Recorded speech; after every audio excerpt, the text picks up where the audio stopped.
Hello বন্ধুরা, আজকে আমি আপনাদেরকে যেই গল্পটি শোনাতে যাচ্ছি তা হলো প্রথম দিন ওই বাড়িতে ভূতের খেলা। চলুন তাহলে গল্পটা শুরু করা যাক। আত্মা এবং আত্মা এই নামগুলি শুনলেই মনে করা হয় যে ভূত। আত্মা এবং প্রেত আত্মাদের নিজস্ব জায়গা আছে, তবে তারা যে কোনো জায়গায় পাওয়া যাবে। এই গল্প এমনই এক পরিবারকে নিয়ে যাদের নিজের বাড়ির মালিক হওয়ার মিষ্টি স্বপ্ন ছিল, আর তার স্বপ্ন সত্যি হলো এবং প্রথম দিন ওই বাড়িতে ভূত ঘটনা ঘটল এবং ভূত তাদের আসল খেলা দেখালো। মনোজ ও তার স্ত্রী সাক্ষী গত 3 বছর আগে বিয়ে করেছিলেন এবং তাদের স্বপ্ন ছিল তাদের নিজস্ব বাড়ি কেনার। তারা কঠোর পরিশ্রম করেছে এবং অনেক প্রতিকূলতার সম্মুখীন হয়েছে এবং অবশেষে তাদের নিজস্ব বাড়ি কেনার স্বপ্ন পূরণ হয়েছে। সে তার সামর্থ্য অনুযায়ী একটু কম দামি বাড়িটা পেয়েছে, তাই সে নিয়ে খুব একটা চিন্তাও করেনি এবং সেই বাড়ি সম্পর্কে খুব একটা তথ্য পায়নি। আসলে ওই বাড়িটা ছিল একটা পুরনো বাড়ি, মানে সেকেন্ড হ্যান্ড। বাড়িতে পুঙ্খানুপুঙ্খ আলোচনা এবং সম্পূর্ণ হিসাব নিকাশের পর অবশেষে তিনি স্বস্তির নিঃশ্বাস ফেললেন। দুজনেই 15 দিন পর তাদের হাউস ওয়ার্মিং করার কথা ভেবেছিল। তাদের ফ্ল্যাট 3 তলায় 201। তাই সাক্ষী অফিসে বসে ভাবল, কেন আজ তার বাড়ি গিয়ে ঘর পরিষ্কার করবে না। সে ভাবার সাথে সাথে সে ফোন দিল। মনোজ ওকে বলল, তুমি আজ অফিস থেকে সরাসরি তোমার বাসায় আসো, আমি এসে তোমার সাথে পরিষ্কার করে কিছুক্ষণ বসে থাকবো, তারপর চলে যাব। মনোজ রাজি হলো এবং বাড়িতে পৌঁছে যখন সে করিডোর দিয়ে সোজা হেঁটে যাচ্ছিল, তখন পাশের ফ্ল্যাটের লোকজন তার দিকে অদ্ভুত দৃষ্টিতে তাকিয়েছিল। সম্ভবত তারা কিছু কথা বলতে চেয়েছিল, কিন্তু মনোজ কারো কথা ঠিকমতো জবাব দিল না। দুজনেরই চাবি ছিল। তালা খুলে ভেতরে ঢুকতেই তার মনে হলো বাইরে এত গরম, তারপর ঘরে এত ঠান্ডা। যেমন করে যেখানে ভূত থাকে সেখানে পরিবেশের পরিবর্তন স্বয়ংক্রিয়ভাবে হতে থাকে, কিন্তু মনোজ এটাকে স্বাভাবিক মনে করছিল। সম্ভবত ঘরের দেওয়ালের কারণে ঘরে ঠান্ডা পড়েছে ভেবে নিজেকে সান্ত্বনা দিয়েছিল। সে তার ব্যাগ নামানোর সাথে সাথে রান্নাঘরের কল থেকে পাত্র ও জল পড়ার শব্দ শুনতে পেল। তার মনে হলো সাক্ষী ইতিমধ্যেই এসে কাজ শুরু করেছে।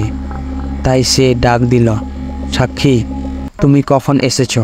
তারপর রান্নাঘর থেকে শুধু এলো। 1 মিনিট পর তার মনে পড়ল, যখন সে এলো ঘর তালা বন্ধ ছিল। তাহলে সে কিভাবে ভিতরে এলো? সে জানলো সাক্ষী ভিতরে নেই। তাহলে ভিতরে কে থাকতে পারে? মনোজের নিঃশ্বাস হঠাৎ বেড়ে গেল এবং সে ধীরে ধীরে রান্নাঘরের দিকে যেতে লাগলো। ধীরে ধীরে উঁকি মেরে দেখল রান্নাঘরে কেউ নেই, আর তা দেখে সে কিছুটা স্বস্তি পেল। আর সে একটু চমকে উঠল। দরজা তখন সাক্ষীর গলা শুনে স্বস্তি বোধ করল। মনোজ, দরজা খোল।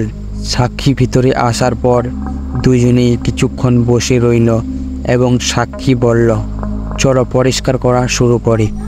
কিন্তু মনোজ এমনিতেই ভয় পেয়ে গিয়েছিল, তাই তার মুখে ক্লান্তি দেখা যাচ্ছিল। তাই সাক্ষী বলল, আজ কি আমার আসতে দেরি হয়েছে?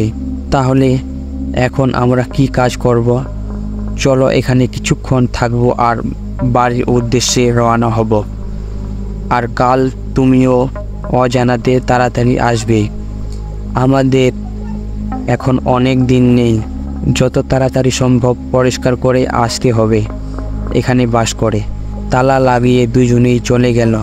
পরের দিন মনোজ অফিস থেকে বের হওয়ার সময় তার মনে পড়ল আজ তাকে বাড়ি পরিষ্কার করতে যেতে হবে।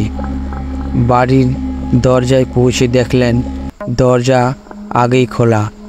দেখে ভালো লাগলো সাক্ষী আগে থেকেই ভেতরে ঢুকে হলের মধ্যে দেখলেন সাক্ষীর ব্যাগ ও জুতা অদ্ভুতভাবে পড়ে আছে। কেউ যেন এই সব দেখে ডেকে উঠল, কোথায় তুমি, কি করছো?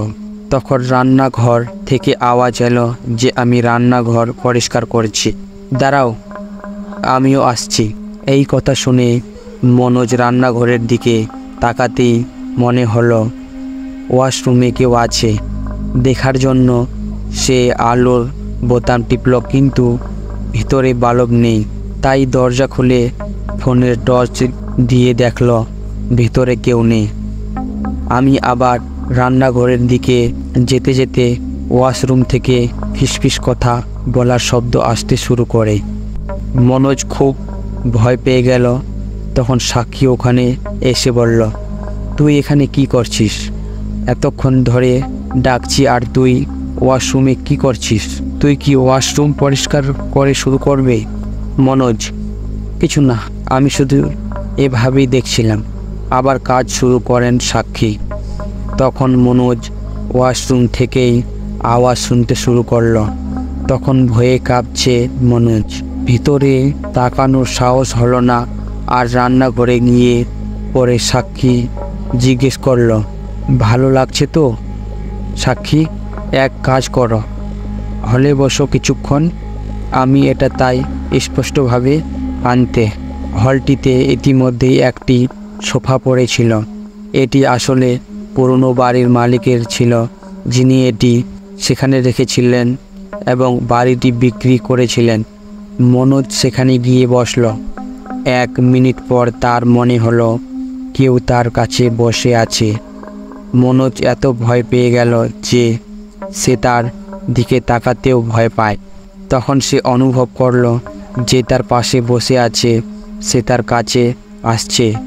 তাই সে ধীরে ধীরে তার পাশে তাকালো এবং দেখা মাত্রই সে চিৎকার করে সেখানেই অজ্ঞান হয়ে গেল।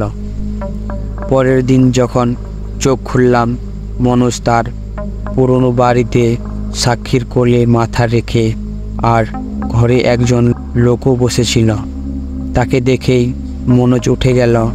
সাক্ষী জিজ্ঞেস করল, কাল কি হয়েছে? এত জোরে চিৎকার করছিস কেন? আর আমি এসেই তুই অজ্ঞান হয়ে গেলি, কি হয়েছে?